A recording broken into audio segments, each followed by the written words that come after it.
वेदनांचे अलगुज, नवा छंद नवा ध्यास, शोधी नवे आकाश, राखेतून मीच नवा घेतला आकार, उजळून जाई पुन्हा अवघाची हा संसार, अवघाची हा संसार. ती जे काही वागली त्या बाबतीत मी तिला क्षमा करू शकणार नाही. आता जर तो माझ्या घरात दिसला किंवा त्याने दिलेली एखादी वस्तू जरी माझ्या घरात दिसली ना, मी दुसऱ्या क्षणी शार्दूलला घेऊन माहेरी निघून जाईन. तुम्हाला असंच वागायचं होतं तर कशाला केलं लग्न माझ्याशी? का माझं आयुष्य बर्बाद केलं? त्या स्वप्नात मी पाहिलं की आपल्यावरची सगळी संकट दूर झाली आहेत. संसार जोडणं आणि तोडणं दोन्ही गोष्टी बाईच्या हातात असतात. आई बाबा कसं आहे? ठीक आहे, बघितलं केवढा माझं आहे तिला. एवढं सगळं झालं तरी अक्कल नाही आली.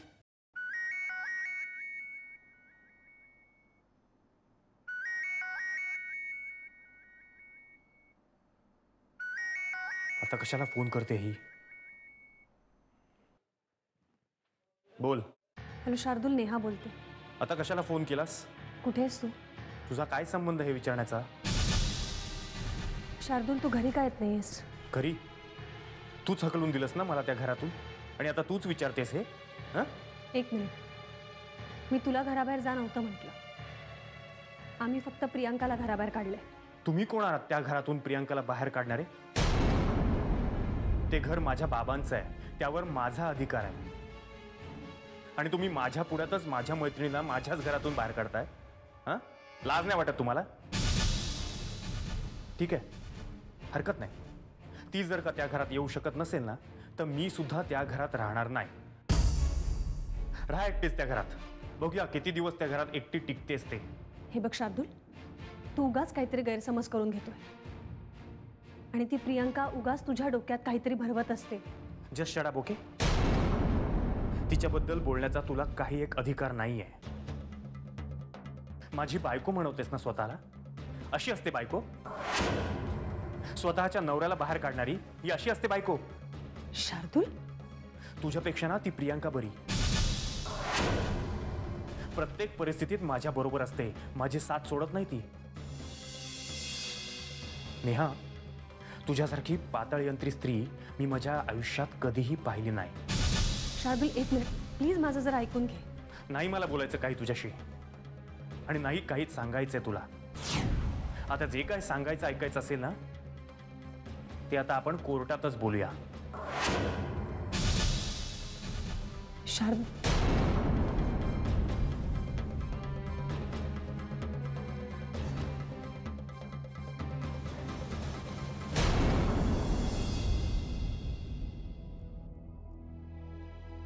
बोला साहेब, कसं काय येणं केलं? त्याचं काय भोसले साहेब, आमच्या एरियातली झोपडपट्टी पाडून त्या ठिकाणी तुम्ही बिल्डिंग बांधताय असं ऐकलं. तुमचं जे हे काही काम चालू आहे ते चालू द्या, त्याच्याशी आपल्याला काही देणं घेणं नाही. तुमचा हा प्रोजेक्ट खुशाल चालू द्या, पण त्या गरिबांच्या पोटावर लात का मारताय? नाही नाही साहेब, तुमचा काहीतरी गैरसमज झालाय. उलट गरिबांना स्वस्त दरात फ्लॅट मिळावे म्हणून माझं प्रोजेक्ट मी उभं करतोय. हो, तिथल्याच लोकांची तक्रार आहे की तुम्ही 1 लाख रुपये जास्त घेऊन फ्लॅट विकताय. खरं आहे का ते? नाही नाही, हे चुकीचं आहे. तुम्हाला मी हवं तर माझी सगळी ॲग्रीमेंट्स दाखवतो, सगळं डील दाखवतो. रेट्स तुम्ही तपासून बघा आणि मग ठरवा. मग तो दुसरा बिल्डर कोण हो? काय बरं त्याचं नाव? सुभेदार, वरुण सुभेदार. तो तर तुमच्यापेक्षा जास्त चांगले फ्लॅट देतोय, आणि तेही कमी दराने. ते कसं काय साहेब? तो त्याला प्रॉफिट व्हावं म्हणून हे प्रोजेक्ट उभंच नाही करत आहे. मला लॉस व्हावा एवढीच त्याची इच्छा आहे, म्हणून तो मुद्दामून स्वस्तात विकतोय फ्लॅट. अहो काहीतरीच काय, स्वतःचं असं कोणी नुकसान करून घेईल का? हे बघा, तुमच्यात जे काय चाललंय ना ते मला काहीही माहित नाही, पण ती जागा आणि तिथले लोक हे माझ्या मतदारसंघात येत आहेत. त्यामुळे त्यांना कुठल्याही प्रकारचा त्रास होता कामा नये. भोसले साहेब, तुम्ही जे काही कबूल केलं ना ते त्यांना द्या, नाही तर तेच लोक आंदोलन करतील, मोर्चे काढतील, आणि त्यांना संपूर्ण पाठिंबा माझा राहील. पुढे जे काही प्रॉब्लेम्स होतील त्यांना तुम्हालाच तोंड द्यावं लागेल. तेव्हा काय तो नीट विचार करा आणि योग्य निर्णय घ्या. भेटू आपण पुढच्या आठवड्यात. येतो मी.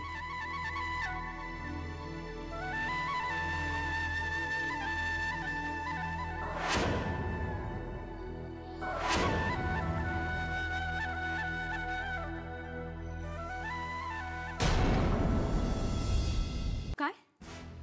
नेहाचा फोन आला होता? हो, कशासाठी? मला घरी परत बोलवण्यासाठी. मग काय, मी तिला सरळ नाही म्हणून सांगितलं. म्हटलं राहा एकटी त्या घरात. दुसऱ्याच्या घरावर हक्क गाजवते काय? बघूया तरी किती दिवस त्या घरात टिकते ती एकटी. अरे असं का केलंस तू? खरं तर तू तिथे जायला हवं होतंस.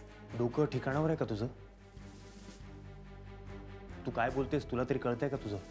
सगळं कळतंय मला, तुलाच कळत नाहीये. मी तुला समजावून सांगितलं होतं ना की तुझं तिथे राहणं किती आवश्यक आहे म्हणून. अरे त्यांचे आपल्याला प्लॅन्स कळतील. मला नाही वाटत गरज त्याची. मी त्या घरात तेव्हाच जाईल जेव्हा ही केस मी जिंकेन.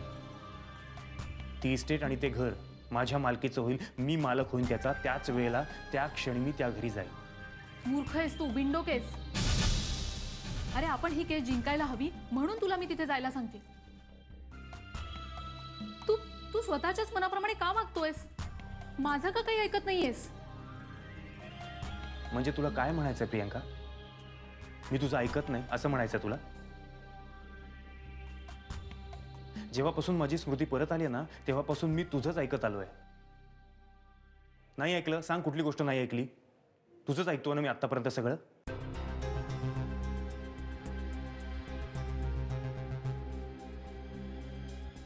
शार्दूल, बास.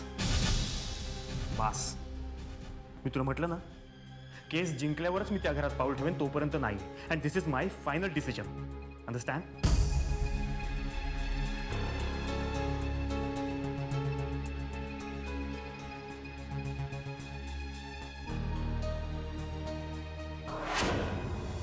पण तुम्ही मुलाची नीट चौकशी केली आहे का? ती करून झाल्यावर मग आपण तिला सांगूया. खरं आहे तुझं, त्या मुलाची चौकशी केली आहे मी. पण कसं आहे ना उमा, नुसती चौकशी करून काहीच उपयोग नाही. अंतराशी बोलायलाच हवं. हो, पण थोडं तिच्या कलानीच घेऊया या बाबतीमध्ये.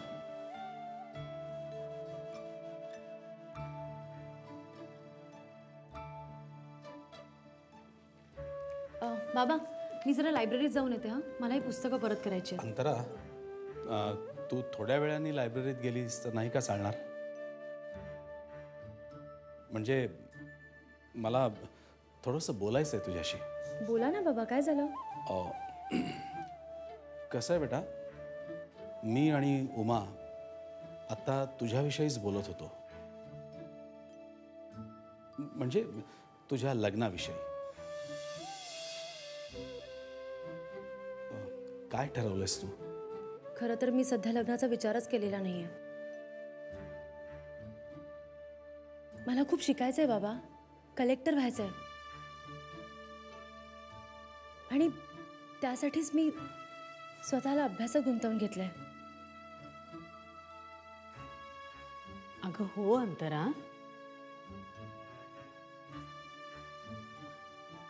पण आयुष्यात तुला कधी ना कधी लग्नाचा विचार करावा लागेल की नाही? एकटं जगणं फार अवघड असतं बाळा. आम्हाला माहिती आहे तुझ्या आयुष्यात जे काही घडून गेलंय ते तू अजून विसरलेली नाहीयेस. पण मला असं सांग की भूतकाळाचा विचार करून भविष्यकाळाकडे पाठ फिरवणं चूक आहे ना ग? काकू, खरंय तुमचं म्हणणं. माझ्या भूतकाळासाठी मी माझ्या भविष्यकाळाकडे पाठ फिरवणं खरंच चुकीचं आहे. पण काकू, म्हणून मी माझा भूतकाळच विसरून फक्त माझ्या भविष्यकाळाकडे बघणं कितपत योग्य आहे? तुम्ही म्हणताय म्हणून मी लग्न करी नाही, पण अशा मुलाशी जो मला माझ्या भूतकाळासकट आपलंसं करेल.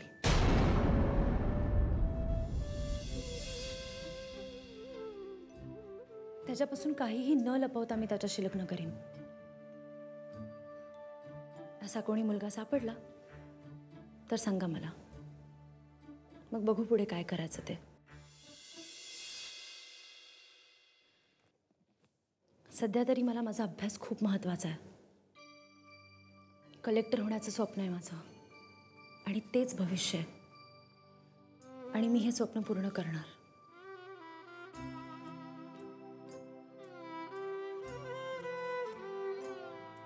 बाबा, काकू, मला खरंच उशीर होतोय, येते मी. भाऊजी, हो, अंतराने घातलेली अट खरंच खूप कठीण आहे हो.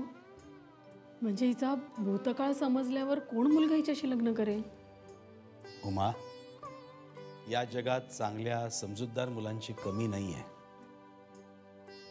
माझ्या पोरीसाठी, आपल्या अंतरासाठी नक्की एखादा चांगला आणि समजूतदार मुलगा मिळेल. फक्त त्याला आपण शोधून काढायला हवा. माझाही तोच प्रयत्न चाललाय. मी आपल्या सगळ्या ओळखीच्यांमध्ये अंतराविषयी सांगून ठेवलंय. बघूया आता तिला हवा तसा मुलगा मिळतो की नाही. मिळेल, नक्की मिळेल. देवावर विश्वास ठेव, सगळं काही ठीक होईल.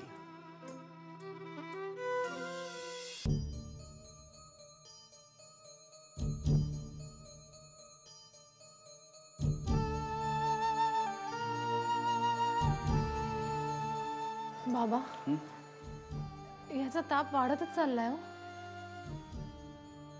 तुम्ही जरा यांना फोन करा ना. हो, करतो. हां, हे घ्या.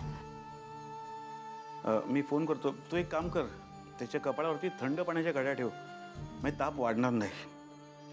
तुम्ही जरा बघता? हो हो, बघा बाबा. हो, ये. नाही, तसा हा एक पुरावा आपल्याकडे आहे, पण जर त्यांनी हायकोर्टात अपील केलं ना तर अजून पुरावे गोळा करावे लागतील. बघूया आपण. एक मिनिट आलोच. हॅलो. अरे सचिन, कुठे आहेस तू? हां बाबा, अहो मी कोर्टाजवळच आहे. का हो? अरे तू जरा लवकर आलास तर फार बरं होईल. का, काय झालं? अरे शार्दूलची तब्येत अचानक बिघडली आहे. शार्दूलची? काय झालं? म्हणजे सकाळी तर ठीक होती.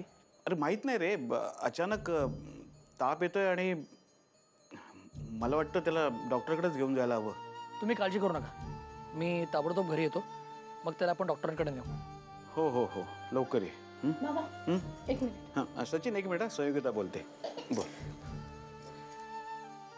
हा हो. हे बघ संयोगिता, बाबांनी मला सगळं सांगितलंय. मी लवकरात लवकर घरी येतो. ओके? अचानक कसं झालं होय असं? हे बघ, तू काळजी करू नकोस, असं होऊ शकतं. काय की वातावरण बदललं ना की लहान मुलांच्या तब्येतीवर परिणाम होतो. तू काळजी करू नकोस, मी लवकरात लवकर घरी येतो. ओके? तुम्ही लवकर या घरी. हो, लगेच निघतो. बाय.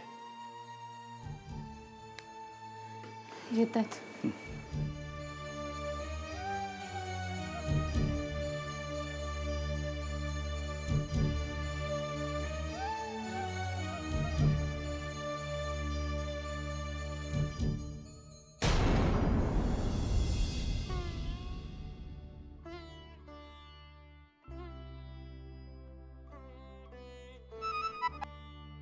हॅलो नेहा, आई बोलतीये. हां बोल आई, कसा काय फोन केलास? अगं कशी आहेस हे विचारायलाच फोन केला. कशी आहेस ग? मी बरी आहे. आता घरीच आहेस की? घरीच आहे. शेवटी शार्दूलरावांचं मन बदललं तर घेतलं त्यांनी तुला घरात? नाही, मी स्वतःहून घरी परत आले आणि त्यामुळे शार्दूल मात्र घर सोडून निघून गेलाय. का? कारण तेच, पैसा, संपत्ती, इस्टेट. आई खरंच मला हे सगळं नको आहे. फक्त बाबांच्या इच्छेचा मान ठेवायचा ना म्हणून सहन करते हे सगळं. आज कोर्टात केसचं हिअरिंग आहे आमच्या, आणि राजाराम काकांनी प्रियंकाला घराबाहेर जायला सांगितलं. मग काय, शार्दूल पण डोक्यात राग घालून निघून गेला. पण मग आता कुठे राहत आहेत ते? राहत आहेत तिच्याच घरी. खरंच या बाईमुळे किती जणांचे आणखीन संसार उद्ध्वस्त व्हायचे राहिलेत कुणास ठाऊक. मेल्यावर ना सटवीला नरकात सुद्धा जागा मिळणार नाही बघ. नरकाचं सोडाई, पण सध्या तिने माझ्या नवऱ्याच्या आयुष्यात मात्र जागा निर्माण केली, आणि मला मात्र अजिबातच जागा नाही ग. आई, तिला आम्ही घरातून हाकलून दिले, पण तिने मात्र मला माझ्या नवऱ्याच्या आयुष्यातून काढून फेकून दिले ग. असो, माझ्या नशिबात हेच सगळं लिहिलं असेल तर कोण काय करणार आहे. नेहा, का तुझ्या नशिबाला अशी नजर लागली कुणास ठाऊक. तू कधी कोणाचं वाईट केलं नाहीस ग. तुझंच वाईट का होत आहे? नाही, आता आलेल्या प्रत्येक संकटाला सामोरं जायचंय मला. काहीही झालं ना तरी ही केस जिंकायची आम्हाला. इस्टेटीसाठी नाही, पण बाबांच्या शेवटच्या इच्छेचा मान ठेवण्यासाठी. आम्ही ही केस नक्की जिंकणार आहे. जिंकशील ग, ही केस नक्की जिंकशील. मग देव इतका निष्ठुर नाहीये नेहा. तू केलेल्या पुण्याचं फळ तुला कधी ना कधी मिळेल बघ. बरं, ठेव फोन. हो, काळजी घे ना स्वतःची. हो, तूही काळजी घे. हो बाळा.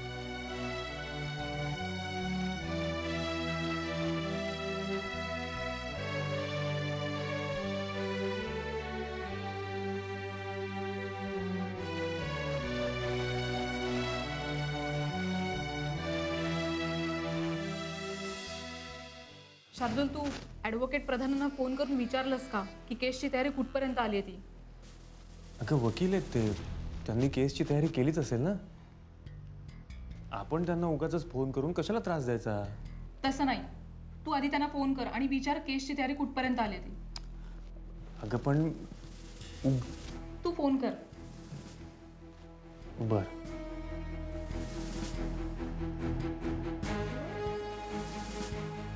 हॅलो हॅलो, शार्दूल माने बोलतोय. प्रधान साहेब, उद्या किती वाजता यायचं आम्ही? 11 वाजेपर्यंत पोचा कोर्टात. हां बरं. आणि तुमचे ते पांढरे येणार आहेत की नाही? पांढरे येणार आहेत की नाही काही कल्पना नाही मला. ते राजाराम पांढरे येणार आहेत की नाही ते राहू दे. तुम्ही उद्या केस जिंकणार आहात ना? जर तुम्हाला माझ्यावर विश्वास नसेल तर तुम्हीच लढा ही केस. तसं नाही. काय झालं? फोन कट केला. प्रियंका, त्यांना हे बोलायची काय गरज होती? त्यांना किती वाईट वाटलं असेल. वाटू दे. मी मुद्दामूनच दिवसलं त्यांना, म्हणजे निदान ते पेटून उठतील आणि उद्या आपली केस जोमाने लढतील. तू पण ना. आता बघ उद्या ते काय गंमत करतात.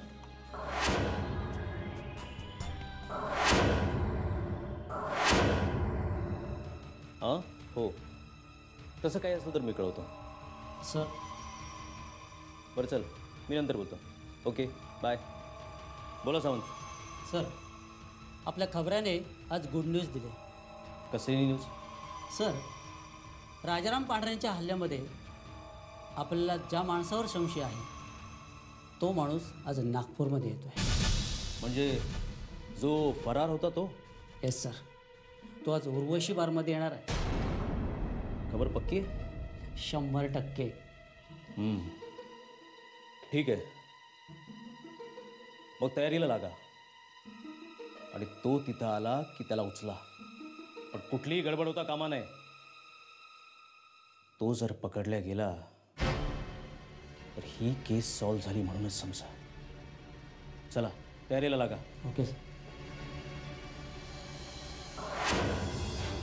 म्हणजे मी इथे आलेले आवडलेलं नाहीये तुम्हाला? कसं आवडेल? इथून पुन्हा तीच भांडण आणि तोच मास करणार असशील तर कसं आवडेल? आता काय केलंय मी? वहिनीशी कसं बोललीस तू? काय बोलले मी? मी काही बोललेलं नाहीये त्यांना. तेच तर, कोणाशी काय आणि कसं बोलायचं याची अक्कल नाहीये तुला. तेवढी प्रेमाने चौकशी करायला आली आणि तू प्रेमाने चौकशी करण्यामागेही त्यांचा स्वार्थ आहे. मानसे, त्यांना माहिती आहे ना, हे घर तुमच्या नावावर आहे आणि ते घर घाण टाकायला माझा विरोध आहे, म्हणून मस्का लावत होते. मानसी, वाटेल ते बोलू नकोस. जर आता तू काही बोललीस ना तर मी काय काय कराल तुम्ही सांगा ना. म्हणते मी, त्या स्वार्थी आहेत आहेत आहेत. मानसे,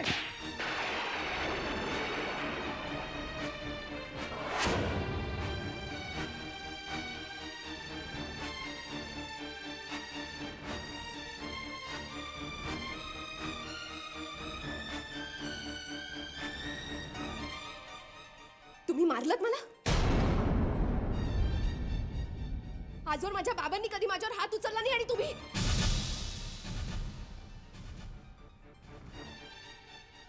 हाच तुमचा पुरुषार्थ. बायकोला मारण्यातच धन्यता वाटते ना तुम्हाला, बाकी काही येत नाही. तुम्हाला मारायचंय ना मला, मग मारा ना.